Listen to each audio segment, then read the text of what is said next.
прошлом выпуске мы покоряли Карретера Австраль, одну из самых красивых и диких дорог мира. Ледники, горы, вулканы, бесконечные просторы Патагонии. Но впереди еще больше открытий. В этом видео мы окунемся в лучшие термальные источники, посетим легендарные чилийские виноградники, окажемся на берегу Тихого океана и доберемся до Сантьяго, города, который не только поражает контрастами, но и хранит следы одной из самых противоречивых эпох в истории Чили. Всем привет! Я наконец-таки домонтировал это видео, и было непросто, потому что мы отправились в новую поездку по Бразилии. И знаете, сложновато совмещать операторство, монтаж, отцовство. Чувствую себя как мультитуловый нож. Но в итоге видео перед вами. Приятного просмотра!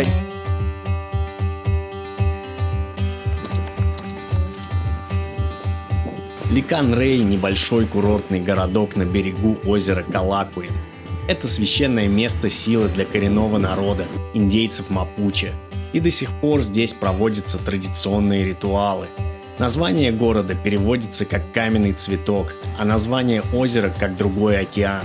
По легенде Мапуче на дне озера скрывается древний затонувший город, который, согласно сказанию, был уничтожен вулканом Вильярика. Вулкан, кстати, действующий и, более того, один из самых активных в Чили, о чем свидетельствует берег озера, состоящий сплошь из черного вулканического песка, и указатели, которых я не встречал нигде до поездки в Чили.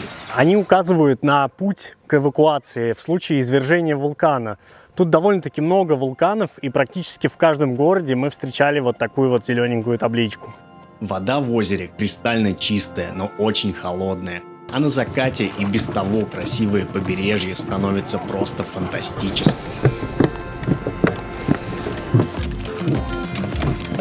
Благодаря дрону мы оказались в собачьем окружении.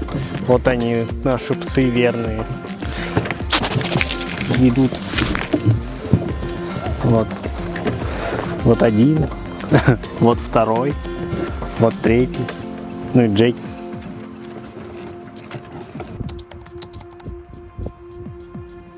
Город включен в гид Lonely Planet, и в 2024, то есть в этом году, он вообще best winner.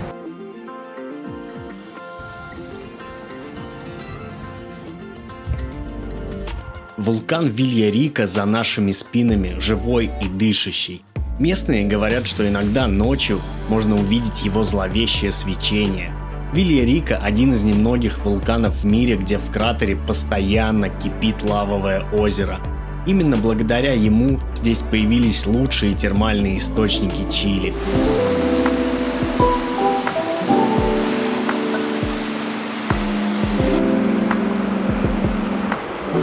Так, я захожу в воду, реально водичка теплая, около 35 градусов, погода на улице 16 градусов, все купаются. На самом деле первые впечатления очень прикольные, круто. В таких джунглях термы. Вход стоит $40 на одного человека, дети до 3 лет бесплатно. На самом деле реально очень-очень-очень красиво тут.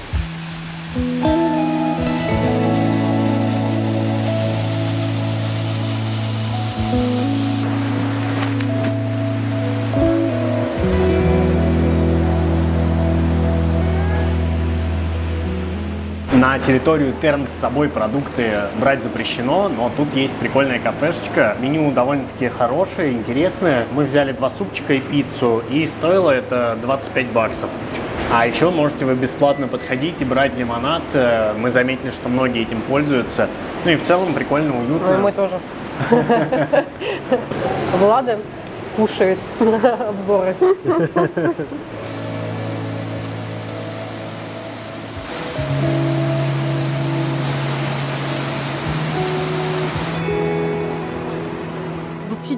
Восхитительно. Могу даже сказать, что, наверное, это лучший терм, в которых я была. Здесь, на самом деле, очень все так хорошо сделано, что прям, получаешь действительно удовольствие.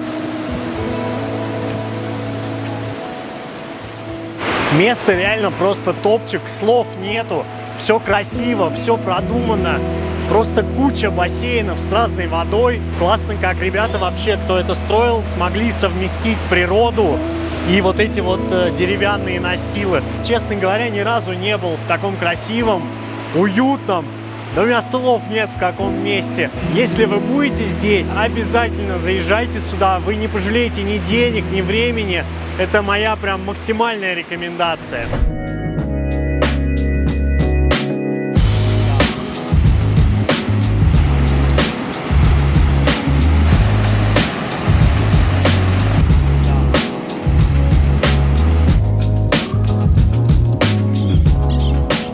По пути из Пукона заехали в местное чилийское Игуасу. Конечно, по масштабам не сравнится, но тоже ничего. А самое удивительное для нас то, что буквально каких-то 6 часов, и мы оказались просто в лете. Даже не то, что в весне, а сразу в лето. То есть буквально мы вчера ходили в куртках, было холодно, а сейчас нам очень жарко.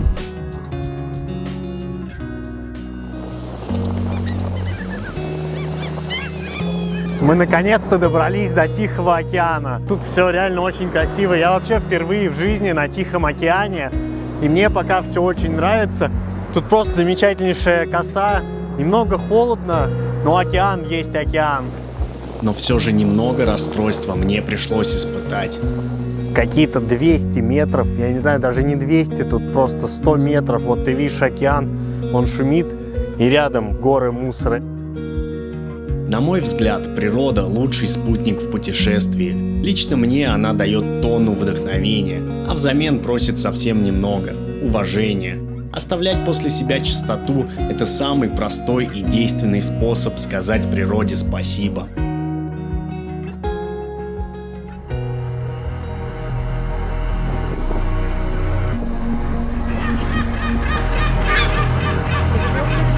Сам город Консепсьон нас как-то не впечатлил. Все напоминает огромную большую промзону. Везде заводы нефтеперерабатывающие, цементные, рыбные. Все-все-все связано с промышленностью. Мы вот отправились погулять на набережную, посмотрим, что тут. Вроде на первый взгляд более-менее. Мы, конечно же, в поиске морских котиков и их звуков.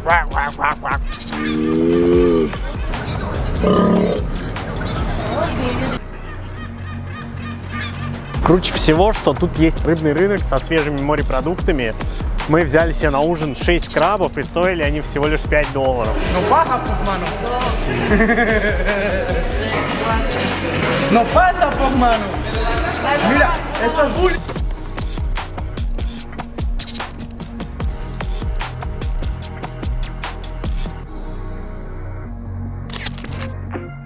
Забавно, как путешествия иногда возвращают нас в школьные времена. Помню, наша учительница по географии любила повторять фразу «Ленин в гробу перевернулся». Уверен, если бы она видела это граффити, сказала бы то же самое. Хотя, кажется, мир с тех пор немного изменился.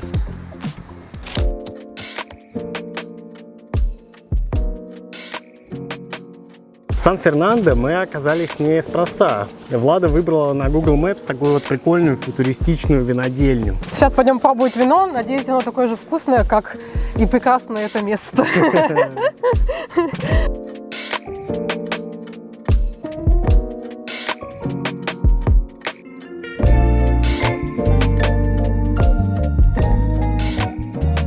Дошли до ресторана, он, к сожалению, оказался закрыт, но ничего, мы купили вино в магазине, и нам выдали стаканы, так что, наоборот, даже хватило, я считаю.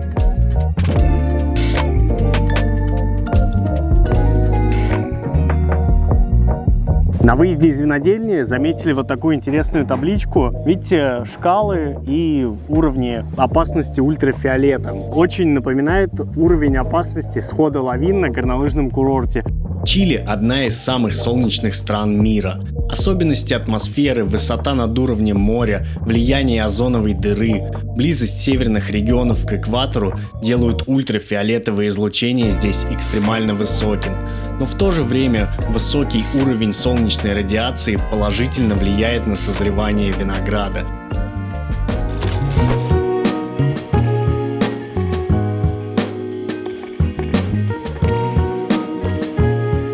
По прибытии в Сантьяго оказалось, что наша квартира на Airbnb еще не готова. Хозяин попросил немного времени на уборку.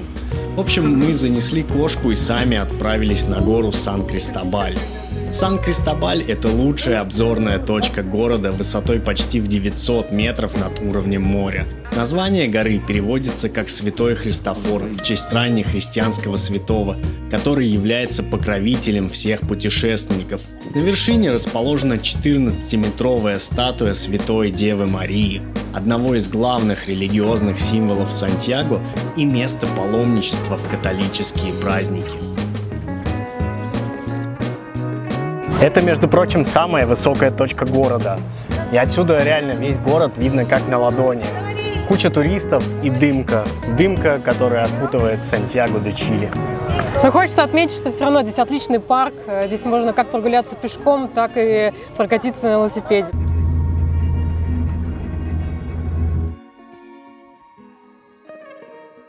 Вчера вечером приехали в Сантьяго, и Сантьяго нас встретил.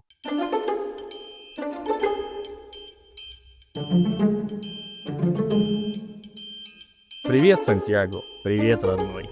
Оказалось, что в Сантьяго существует проблема с кражей зеркал, и многие жители используют вот такие приспособления для защиты своих зеркал. Более того, мы жили поблизости с авторынком в районе улицы Диас де Хулио.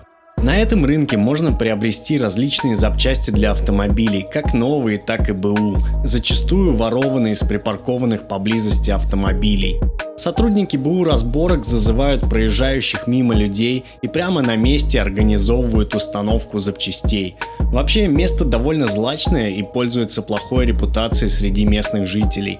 Во время нашего пребывания в Сантьяго здесь и вовсе произошло убийство, и часть улик преступники выкинули прямо на нашей улице. Обойдя авторынок, я не нашел ни оригинальных, ни универсальных зеркал, а те, что мне предложили у официального дилера Fiat, стоили как зеркала на Mercedes S-класса. В общем, во всем Сантьяго не нашлось никаких универсальных зеркал, но мы придумали мега конструктивное решение.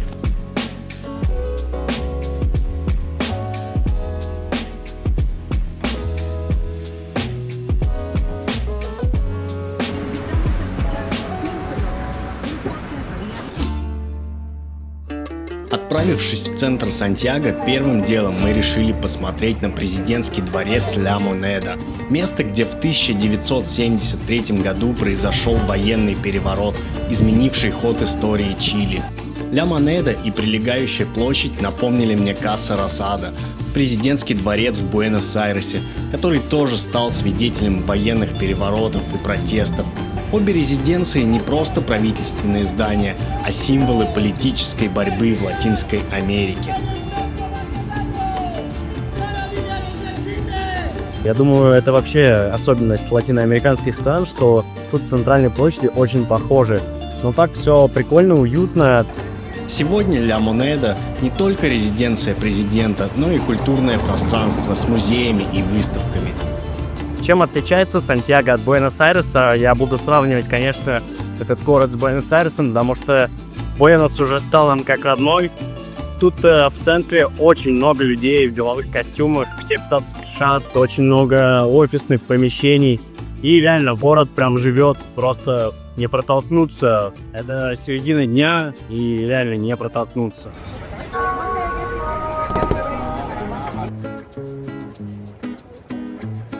Центр Сантьяго – это микс колониального прошлого и современного ритма.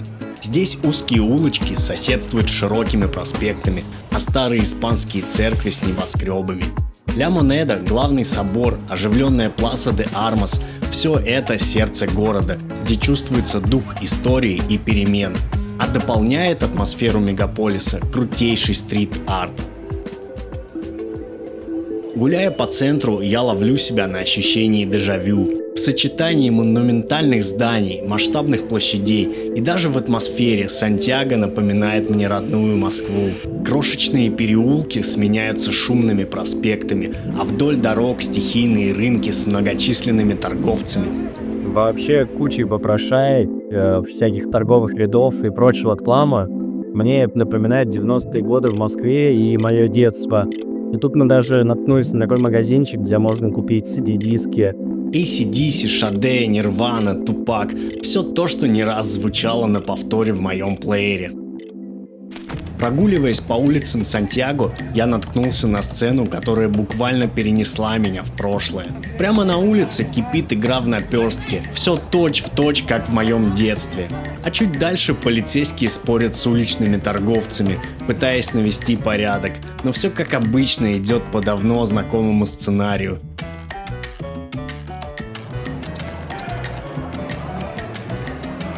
Меркато Централь был открыт в 1872 году и за 1,5 века пережил кризисы, землетрясения, смену эпох, а торговля как шла, так и идет по сей день. Это настоящая живая городская легенда Сантьяго. Внутри самого рынка можно найти рыбу и морепродукты на любой вкус. Но самое приятное, что тут можно не только купить, но и поесть, что называется, не отходя от кассы. Приятным бонусом стал комплимент от заведения на основе традиционного чилийского алкогольного напитка Pisco Sour. За ваше здоровье. И пока мы вам тут показывали Сантьяго, у нашего соседа тоже случилась неприятность. Ему также оторвали зеркала. Чтобы окончательно закрыть автомобильную тему в Сантьяго, несколько мыслей вслух. Пару слов хочется сказать об автомобильном движении в Сантьяго, потому что это вообще какой-то отдельный мир. Разрешенная скорость в городе и на автострадах 80 км в час, но тебя могут с обеих рядов, ты едешь посередине, тебя справа обгоняют где-то 140, слева 100, там 20. Просто полный хаос какой-то происходит. При этом люди довольно доброжелательные. На заправке подъезжаешь, заправка самообслуживания, и тебе подходят и говорят: слушай, ты лучше закрой двери, потому что могут ограбить. А потом в центре мы стояли в пробке, бибикает мужчина и говорит: вы закроете окошко, потому что у вас очки красивые, и их просто вырвут и убегут. Вот такой диссонанс, он на самом деле очень удивляет, и непонятно почему. Звук гудка вообще, он каждый день ты его слышишь по 100 раз, и это реально, прям напрягает. Самое удивительное, что вот мы с юга едем, сколько мы едем до Сантьяго, наоборот, нам показалось, что все супер грамотно, все супер уважительны друг к другу, а тут это просто действительно какая-то отдельная галактика. На солнце 28 градусов, а мы приехали погонять на сноуборде в Валли-Неваду.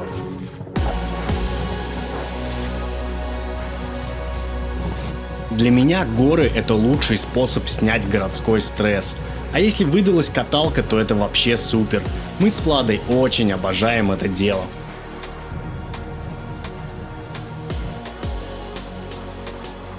Хотел бы сделать вам полноценный обзор, но он нифига не получится, потому что уже все, конец сезона. Последний вообще день сезона, и весна уже наступила, солнце просто шпарит. Не знаю, вообще как... Это такое, знаете, событие, когда ты едешь весной. Ну, первый раз я, конечно, в Красной Поляне, в моей любимой, это испытал. И это на всю жизнь мне запомнилось. Такой кайф на самом деле. А еще круче то, что Мира встала на, хотел сказать, сноуборд, но пока на лыжи.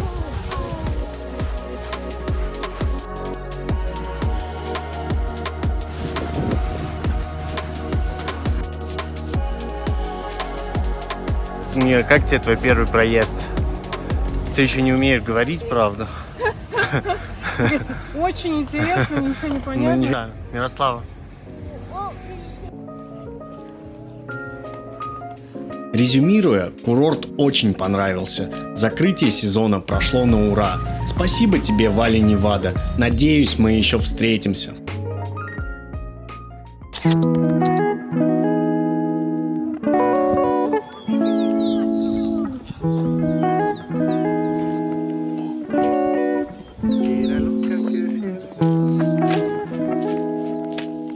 Храм и окружающая территория выполнены просто мега офигенно в архитектурном плане. Символизирует этот храм соединение всех религий. Содержится это место на деньги прихожан. И ты, когда заходишь, тебе нужно подойти, зарегистрироваться, посидеть, подождать и, если что, внести какой-то вклад. Внутри самого храма снимать, фотографировать абсолютно не запрещено. И передо мной зашел человек, его действия сразу остановили. Верить в Бога или нет – личное дело каждого. Но мысль о том, что есть места, объединяющие людей разных религиозных конфессий, уже сама по себе вдохновляет. В первой части нашего роуд-трипа по Чили я упомянул Аугусто Пиночета и получил на это разные отклики. Одни называли его диктатором, другие защищали его политику. Поэтому, оказавшись в Сантьяго, я решил посетить музей памяти и прав человека. Но сперва давайте вернемся к отправной точке этой истории. 11 сентября 1973 года в Сантьяго раздались выстрелы и взрывы. Армия под командованием генерала Пиночета совершила государственный переворот. Военные штурмовали президентский дворец Ля Монеда, а законно избранный президент Сальвадор Альенде покончил с собой. Пиночет правил Чили 17 лет, и в этот период страна кардинально изменилась. С одной стороны, он жестко подавлял оппозицию. Более 40 тысяч человек подверглись пыткам, а более 3 тысяч были убиты или пропали без вести. Страх и контроль стали повседневной реальностью. С другой стороны, его неолиберальные реформы превратили Чили в одну из самых успешных экономик Латинской Америки. Именно в эти годы в страну пришли иностранные инвестиции, развилась частная медицина, образование и пенсионная система. Музей на самом деле очень крутой, как в архитектурном плане. Он выполнен из такого серого бетона, и как ты только подходишь сюда, тебя это уже погружает в такую мрачную атмосферу. Ну и плюс я шел сюда пешком через центр города, и когда ты оказываешься здесь, видишь все архивные фотографии, и ты сопоставляешь вот эти места, по которым ты только что шел, где буквально кипит жизнь, где люди ходят с улыбками, радуются, мамочки везут детей в колясках. И когда ты видишь то, что здесь было, это, конечно, оставляет такое впечатление. У меня даже мурашки вот идут по коже. Просто, это реально жуть. В музее собраны архивные документы, фото и видео, а также личные вещи жертв репрессий. Атмосферу дополняют мощные инсталляции, показывающие события тех лет. Больше всего меня поразил стенд Нунка Мас «Никогда больше». Сотни фотографий убитых и пропавших без вести, напоминающие о цене свободы.